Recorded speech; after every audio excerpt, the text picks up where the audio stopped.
Thank you very much. We have Jonas Gahr Støre is here, who is the, as you know, the Prime Minister of Norway. He's a great gentleman, highly respected, beloved in his country. And we've had talks on the war with Ukraine and Russia and trade. We're doing very well, I think, on both. We've had some pretty good movement in every respect. The war is very important that it ends with, I used to say, 2,500 people a week dying, young people, mostly soldiers from Russia and Ukraine. And we want to end that war. We want to end it quickly. And I think we've made a lot of progress. And we'll see what happens. This next few days is going to be very important. Meetings are taking place right now. Additionally, we talked about trade, and we will definitely, we get along very well on trade. We'll do something, but I think the Prime Minister knows that over the years the United States has been very good to a lot of people, and it's time for us to benefit also. So we're going to have a good relationship on trade, and we discussed other things also. But Mr. Prime Minister, it's an honor to have you at the White House. Thank you very much. Well, thank you, Mr. President. This year is 200 years since the first immigration from Norway to the U.S. We come here early in your term. Appreciate that you take time. We have highlighted that very close cooperation.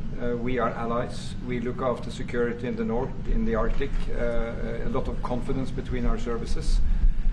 We have discussed in detail the war in Ukraine. I have saluted the President for his initiative to make progress towards something that can be a ceasefire and an end to this terrible conflict. It is a complex picture, but it needs political will and push, and we have exchanged ideas on that. And then I think the President and his team have been open to hear our perspectives. And on trade, we have also emphasized that we can benefit, both of us, by trading. We can be complementary, and we can find good solutions. But first of all, I appreciate, Mr. President, the spirit and the tone of this conversation, which has been confirmation of a very strong partnership.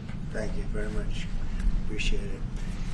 Any questions? Can I ask you Yes. first, Mr. President, have you spoken about the tariffs that you want to impose on Norway? Is there a chance that you can lower? We spoke about trade, and we understand each other very well. I think we'll have no problem.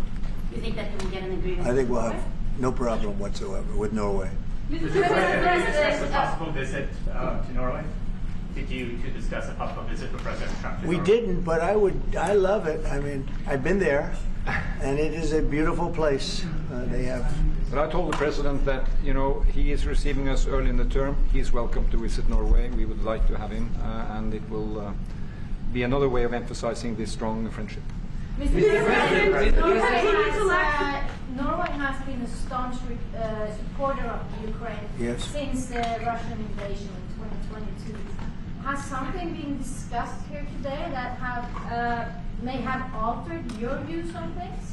No, we want to, very simply, I have no allegiance to anybody. I have allegiance to saving lives, and I want to save a lot of lives. A lot of young people, mostly young people. It's the war.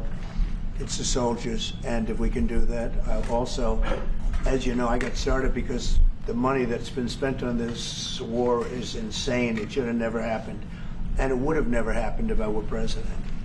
But Biden spent $350 billion on this, and it's a shame, and that's what got me involved. And then I looked at, and I see the results. It's horrible.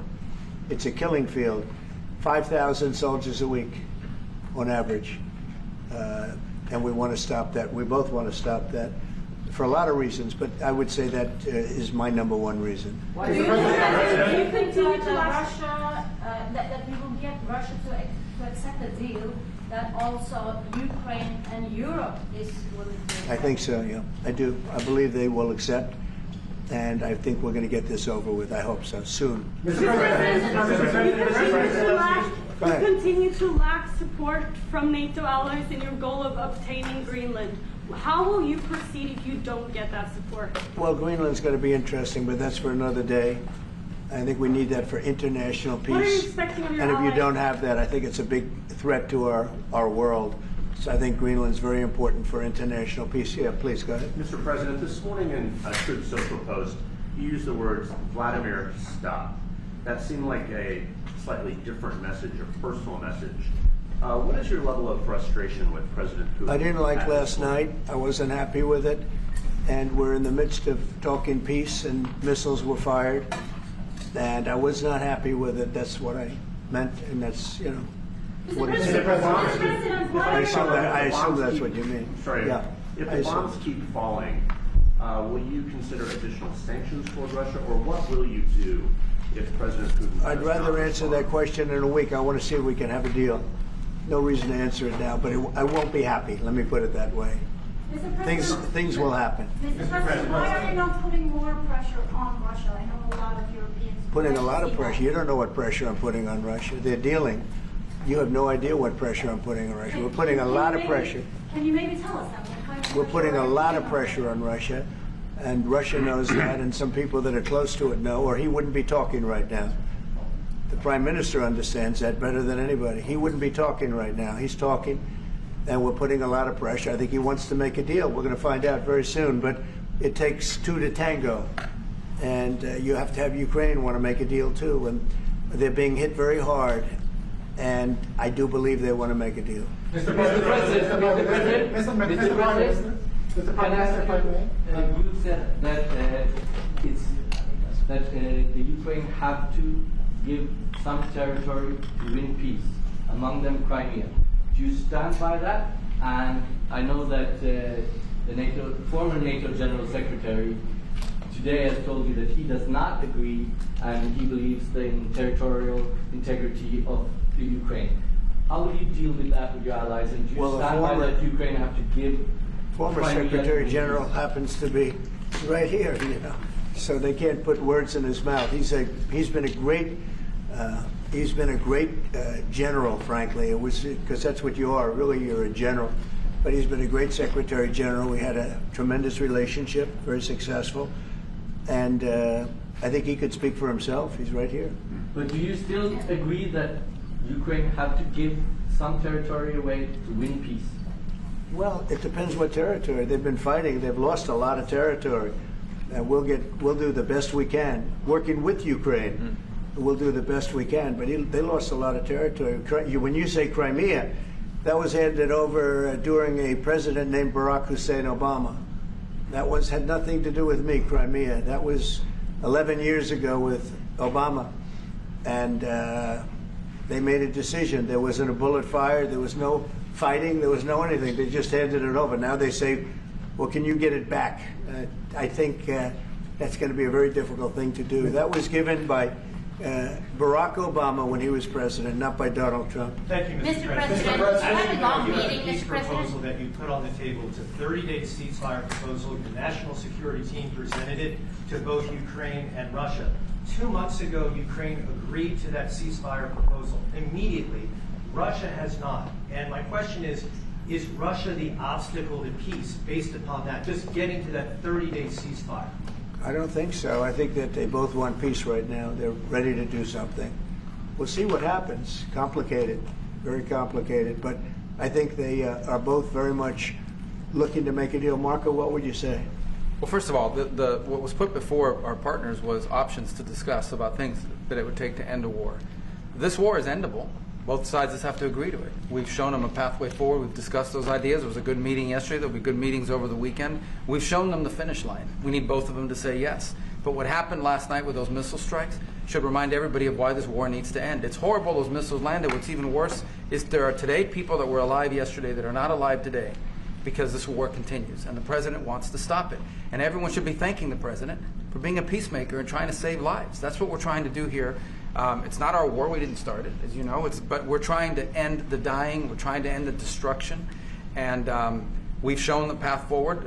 We can see the finish line, but both of them have to get there. We're going to do everything we can to help them get there, but they have to ultimately say yes. Both And of we them are do. using a lot of pressure on both. You know, if you think we're just in there because we're nice people, and we are nice people, but we're using a lot of pressure on both. What It's not a long concessions, meeting, Mr. Mr. President, and to your national security team, what concessions has Russia offered up thus far to get to the point where you're closer to peace? Stopping the war, taking the whole country. Pretty big concession. Mr. President, if you are going to take down the tariffs, what do you want Norway to buy more of from the U.S.? To buy more? Well, you don't need snow. You don't need skis. You don't need ski champions either, right? You have a lot of them. We just want to keep the relationship the way it is. We've had a great relationship. I think now maybe closer than ever, but we've had a great relationship with Norway. I think just keep it the way it is, kid. You can't do better. Really? Not even by, say, 5%? Well, if they want to give us some additional concessions, that's okay. You can't do much better. Yes, yes. Mr. President, you had a long meeting with Norway today. You said that Norway is doing a lot of things right, but on the Ukraine, if I can ask both you and the Prime Minister, did you find common ground today on Ukraine and the peace plan? Totally. It's totally common ground. The Prime Minister can speak about it, but I can just say he wants to see people stop dying more than anything else, and he'd like to see it end. He's going to help us end it. Mr. President, can I say that to move towards an end of this war, U.S. engagement is critical, and President Trump made that possible. That is clear. That is obvious. It's really happening. Now, the important thing is that both parties have to know that they have to deliver, and they have to feel the pressure to deliver. Ukraine is under attack. They are defending themselves. Lives are being lost. And we believe very firmly that there needs to be a ceasefire, the initiative taken by the U.S. Some time ago. It needs to be respected. And then to move on to something which both parties can own. That is the complicated part in such a dramatic war. And here I believe Europeans and Americans working together, as we do much closer now. And I salute the team of President Trump of being, open in that process. We had a good discussion on this today. And then we have to move on, and we cannot lose time because this is too much drama happening. One thing is people losing their lives, but it is a bad thing for Europe, and it's a bad thing for the world to having such a broad conflict going on. It can have ramifications far beyond Ukraine. Mr. President, a follow-up question on China. Mr. President, if I forgot my question. I wanted to ask about. It's all right. That happens to the best. It happens sometimes. Yeah. No, Mr. President, I wanted to ask about the. Zelensky has said that he wants more Patriot missiles. So far, has been no response from the United States. If you, as the United States, decides to pull out of negotiating for peace, trying to broker peace, does that also mean a no on Patriot missiles, a no on sharing intelligence with Ukraine? Let's see what happens. I think we're going to make a deal. And if we make a deal, that'll be wonderful. We won't have to worry about your question.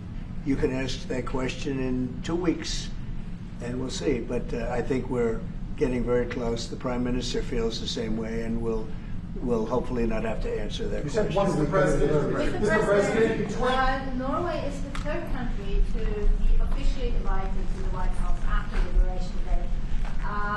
Why did you invite Norway so soon to the White House? Because I like them. And I like your Prime Minister, and I like the way your government runs.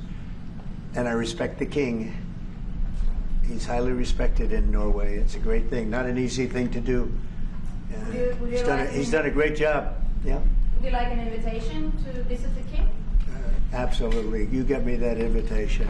I just told the President he's welcome to visit Norway. President Trump, you said before that you like the Norwegian Petroleum Fund, and I'm wondering if that has been up for discussion today, the way that we infrastructure are running and whether.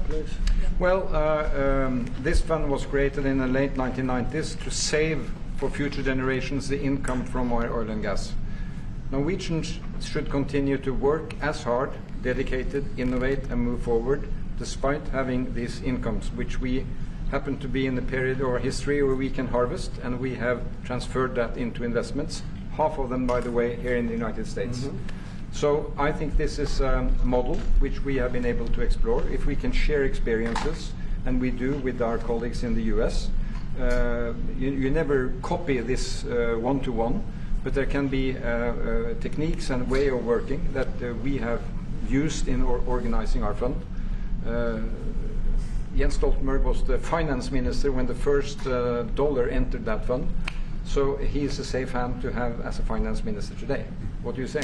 No, and as you said, Mr. Prime Minister, we are ready to sit down with the US to also work with them on if they want to establish a sovereign wealth fund, because we have a good experience with our fund.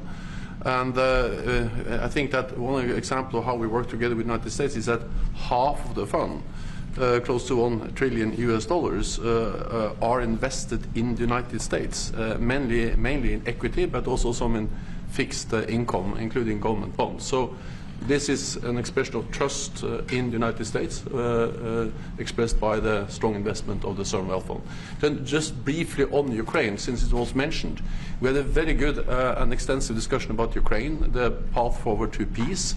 And as the Prime Minister said, we commend the US for pushing forward to try to find a negotiated solution. At the same time, we need to continue to support Ukraine, and therefore I'm proud that Norway has actually tripled the military support to Ukraine. And this year we will allocate close to $8 billion to Ukraine. That will strengthen them and also their hand on the negotiating table. I may add to that, if there's a peace, and there will be a peace, we have a common responsibility in securing democratic Ukraine for the future. And the best security guarantee they can have is the ability to defend themselves. And we are investing in that. Mr. Prime Minister, Mr. President, as it relates to tariffs, Mr. President, when you unveiled your reciprocal tariffs on April the 2nd, the tariff rate for Norway was 15%. Based upon your conversations that you've had today with the Prime Minister, do you see that tariff rate coming down from what you proposed just a few weeks ago? Well, they have a great fund of $2 trillion. It's a big fund, and they don't have any debt. So I think they'd probably be willing to pay us more than that, I hope.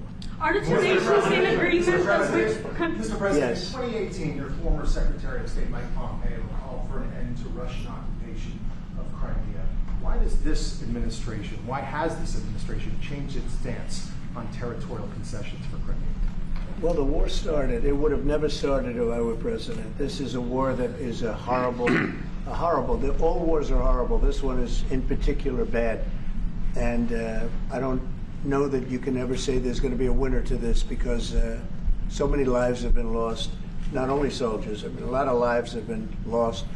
I think that we want to do one very simple thing. It would have never happened if I were president. Zero chance it was going to, and it didn't. People say, how do you know that? Number one, it didn't happen. We never even discussed it. I would talk to Putin about it. It was the apple of his eye. Ukraine was the apple of Putin's eye, but there was never even a thought that he'd go in. And I think he understood that I would not be happy if he did. And it was only when I got out, and when you mention what happened to Ukraine years ago under President Obama and a vice president that was also president later, unfortunately for this country, what happened is large chunks of land were given up, and it was called Crimea, and that was a big thing. That was a big moment. But this isn't my war. This is Biden's war. This is a war that Biden was president when this war happened. But I'm trying to put out the fire, and I think we'll be successful. And if we do, we're going to save a lot of lives. Otherwise, and the Prime Minister had a statement. He said, this is just a point in time. We're very lucky because this is a point. And if this doesn't happen, this could go on for a long time. Mr. President, will you have meetings with other world leaders when you're in Rome, sir? Future Democrat president? I don't think he will. I think he wants to make peace. I think he wants to end it. And I feel pretty confident of that, but we're gonna know pretty soon. Mr. President, will you have meetings with other world leaders when you're in Rome? Yes, I will. Which leaders do you want to meet, sir? Well, I'd like to meet them all. That would be nice. I'd like to take care of all of them, but we have many of them there, and they all want to meet. They want to meet about trade. And we are making some great inroads and great deals. You might want to speak about that, Mr. Secretary. We had a very successful bilateral meeting with the Republic of South Korea today. We may be moving faster than I thought, and we will be talking technical terms as early as next week as we reach an agreement on understanding as soon as next week. So South Koreans came early, they came with their A game, and we will see if they follow through on that. President Trump, you're rounding up your first 100 days. Do you think you deserve the Nobel Peace Prize if you manage to create Do I deserve the Nobel Peace? If you manage to create peace? Well, maybe for the Abraham Accords. I don't want to get ahead of myself on this one, but they say for the Abraham Accords, and by the way, speaking of that, we're going to be filling it up. A lot of countries want to come into the Abraham Accords. You know, we have 4, and Biden did nothing on that one, too. It's the same 4. But they're great countries, and they were brave doing it, and it's worked out very well. And we're going to be filling up the Abraham Accords. They're going to be, I think, filling it up very rapidly. Mr. President, could you say something about that? There's great, enormous opportunity to grow the Abraham Accords. But I would just point to one thing. Of all the leaders in the world today, no leader is working harder to prevent wars or end them than President Trump is right now. That's why we're talking to Iran. That's why we're engaged with Ukraine and Russia. It's the desire to prevent these wars from breaking out and to end the ones that exist already. And again, I just think it's tremendous for our country to be led by a president who desires to bring peace and establish peace and protect peace. So it's hard work. Mr. President, you know, Marco just mentioned something that maybe we should talk about for just a second, if we could, Mr. Prime Minister. And you're involved in it, too, because you've been involved in the world and peace. But I think we're doing very well with respect to Iran, and we're having very serious meetings. And there are only 2 options, and the one option is not a good option. It's not a good option at all. And I think we're doing very well on an agreement with Iran, but that one, we're doing a lot of things, I will say, but that one is well on its way. We could have a very, very good decision, and a lot of lives will be saved. Mr. President, on the economy, there was a slowdown as it relates to home sales in the month of March, the slowest pace since 2009. Is that an economic indicator, and perhaps the Treasury Secretary can weigh in on this as well, is that an economic indicator that concerns you about the broader U.S. economy? No, they had very good numbers on housing today, extremely good numbers, and that's despite interest rates, because, you know, if you look at what happened, everyone said, oh, I said I was going to get prices down. I did. Energy just hit $1.98 in a couple of states. It's way down. Energy's down, and we're about $64 a barrel.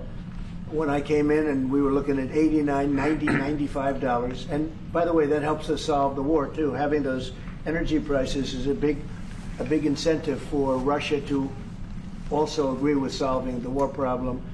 Groceries are down. When I was with you 2 months ago, you were complaining about eggs. I said, I just got here. I was here for about a week when the press started saying about eggs have gone through the roof. I said, I just got here. Tell me about eggs. And they happened. They went through the roof, and you couldn't get them. So we just had a big Easter egg hunt at the White House. Thousands and thousands of eggs, and the price was down 87%. So we did a great job. Housing is doing very well. We should lower interest rates. That's the Fed. I hope they lower interest rates. That's a smart thing to do. Be ahead a little bit, although already it's a little bit late. But in the end, we just have a great country. We have a very strong country, and we have every other country. I can't think of one country that doesn't want to negotiate a deal. And they either negotiate a deal or we set a deal that we think is fair. Because we don't have to go through all of these. It would be physically impossible. You know, you have so many people that really understand it, which is a very small group of people here. And we are going to, at some point, just set prices for deals. Some will be tariffed. Some treated us very unfairly. They'll be tariffed higher than others. But we've been ripped off for many, many years. The United States has been ripped off like no country probably in the history of the world has been ripped off for 45, 50 years. And countries have gone rich by doing that with the United States. We've taken care of their militaries, and military is another subject we talk about. We're not going to make that subject to any of the deals, but you know the same countries that I do where we virtually take care of their military and then don't get treated fairly on trade. So The people, and I don't blame those countries, I blame the people that sat at that beautiful desk right behind you, because those people didn't do the job for this country. And they let us lose $4 billion a day on trade. We were losing $4 or $5 billion a day on trade when I got here. And now we're going to be much better than breaking even. And we're going to be making $4 or $5 billion a day on trade. So, I don't blame any country, not the worst of them. And we were abused by countries. I blame the President of the United States that happened to be sitting when these deals were made. Disgraceful. When I was here, we had a great 4 years. We had the most successful economy in the history of our country, my first term. And we were very tough on trade. And with China, as you know, they paid hundreds of billions of dollars in tariffs. But nobody else ever did that. China paid not 10 cents to any other president. And but not only China, virtually every country got away with murder. And we just can't let that happen. Thank you very much, everybody. Thank you very much. Appreciate it. Thank you very much. Thanks, everybody. Head out. Please start moving. Thank you. Thanks, everybody. Thank you, press. Head out. Let's go. Thank you.